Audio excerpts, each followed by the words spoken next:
Hey everyone, and welcome back to the channel. We all know that retirement is the perfect time to travel, right? Seeing the world, visiting family, finally taking that dream vacation you've been planning for decades. But as we get older, travel can come with a few extra challenges. Today we're talking about 6 hidden dangers of traveling after 70 that you might not have considered.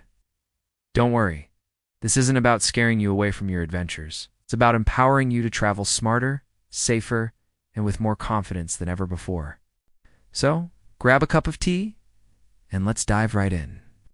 First up, let's talk about something called economy class syndrome. I know, it sounds a bit dramatic, but it's actually a real concern, especially on long-haul flights or extended bus or train rides. The medical term is deep vein thrombosis, or DVT. This is when a blood clot forms in a deep vein, usually in your leg. The main cause is sitting still for long periods in a cramped space, which is pretty much the definition of a long flight. As we age, our circulation might not be as robust, and our risk for clots can increase. Symptoms can include swelling, pain, or tenderness in your leg, and sometimes the skin can feel warm or look red. The real danger is if a piece of the clot breaks off and travels to your lungs, causing a pulmonary embolism, which is a serious medical emergency. So, what can you do? It's simple. Get up and move around the cabin every hour or two. If you can't get up, do some in-seat exercises. Point and flex your feet. Roll your ankles and lift your knees up and down. Compression socks are also a fantastic tool to help improve blood flow. And of course, stay hydrated by drinking plenty of water and try to avoid too much alcohol or caffeine, which can dehydrate you. A little movement can make a huge difference. Next, let's discuss the second hidden danger: medication mishaps. When you're at home, your routine is set. You know where your pills are. You know when to take them. But travel throws that whole routine out the window. Time zone changes can be incredibly confusing. Oh. Do you take your morning medication when it's morning where you are, or when it would have been morning back home? It's easy to accidentally double dose or skip a dose altogether, which can have serious consequences depending on the medication. There's also the risk of losing your medication or having it stolen. Imagine being in a foreign country and suddenly not having your essential heart or diabetes medication. It's a nightmare scenario. To avoid this, planning is key. First, talk to your doctor before you leave. They can give you advice on adjusting your medication schedule for time zones and provide a letter explaining your prescriptions, which is helpful for airport security. Always pack your medications in your carry-on bag, never in your checked luggage. Bring more than you think you'll need, just in case of travel delays.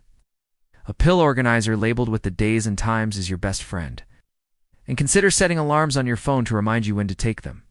A little organization here can prevent a major health crisis on your trip. The third danger on our list is something we all love, but can sometimes be our enemy: food and water. Exploring new cuisines is one of the best parts of traveling. But our digestive systems can become more sensitive as we get older. A dish that a 20-year-old could handle with no problem might cause serious stomach upset for someone over 70. Traveler diarrhea is no joke, and it can lead to severe dehydration, which is especially dangerous for seniors. Water safety is another big one. In many parts of the world, tap water isn't safe to drink and can be contaminated with bacteria or parasites that your body isn't used to. The rule of thumb is: boil it, cook it, peel it, or forget it. Only drink bottled or purified water. Avoid ice in your drinks unless you're certain it was made with safe water. Be cautious with street food and salads that may have been washed in tap water. Stick to foods that are served piping hot. And it's always a good idea to pack some over-the-counter remedies for upset stomach, just in case. Enjoying the local flavors is a must, but doing it safely is non-negotiable. Moving on to number 4, and this is a big one: falls and injuries.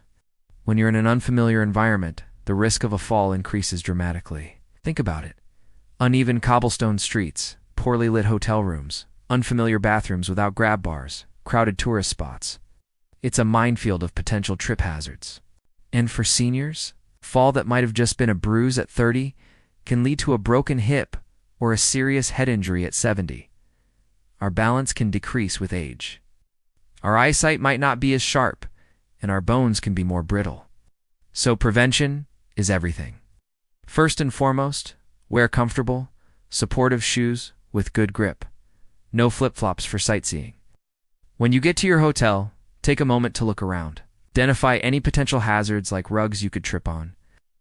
Leave a light on in the bathroom at night.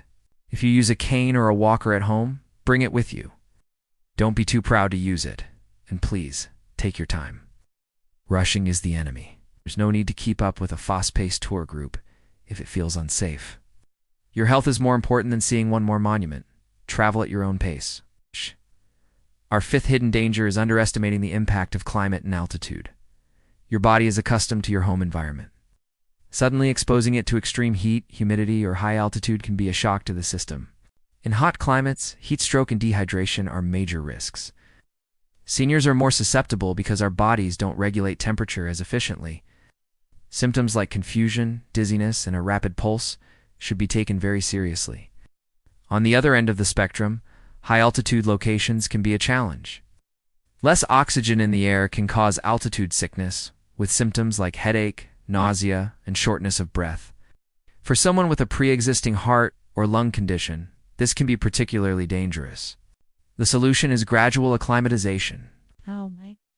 Don't plan a strenuous hike on your first day in the mountains. Give your body a day or two to adjust. In hot climates, stay hydrated, wear light, loose-fitting clothing, and stay in the shade or indoors during the hottest part of the day. Listen to your body. If you're feeling unwell, don't push through it. Rest, rehydrate, and seek medical attention if your symptoms don't improve. Finally, the sixth danger is one we don't often talk about: travel fatigue and social isolation. Travel can be physically and mentally exhausting. Early morning flights, long layovers, constant go. This can wear down your immune system, making you more susceptible to getting sick. But there's also an emotional side. Traveling alone, especially for a long period, can sometimes feel lonely, even in a bustling city. You might be far from your support network of friends and family. This can sometimes lead to feelings of anxiety or depression. It's so important to build rest days into your itinerary. You don't have to see everything. Sometimes the best part of a vacation is just sitting at a cafe watching the world go by. Schedule regular calls or video chats with loved ones back home to stay connected. If you're feeling overwhelmed or lonely, acknowledge it. It's a normal feeling. Be kind to yourself. And if those feelings persist, please don't hesitate to talk to someone. Your mental well-being is just as important as your physical health. So there you have it, 6 hidden dangers to be aware of when traveling after 70. But remember, the goal here isn't to discourage you from packing your bags. It's the opposite. By being aware of these potential risks and planning ahead, you can travel with peace of mind. Travel is one of life's greatest joys, and it's something you should be able to enjoy at any age. So do your research, talk to your doctor, pack smart, and most importantly, listen to your body. Your golden years are for adventures, so go out there and make some incredible memories safely. Thanks so much for watching today. If you found this information helpful, please give this video a thumbs up and consider subscribing for more tips on living your best life after 70. I'd love to hear. Drop your own travel experiences or any tips you have in the comments below. Stay safe and happy travels. See you in the next video.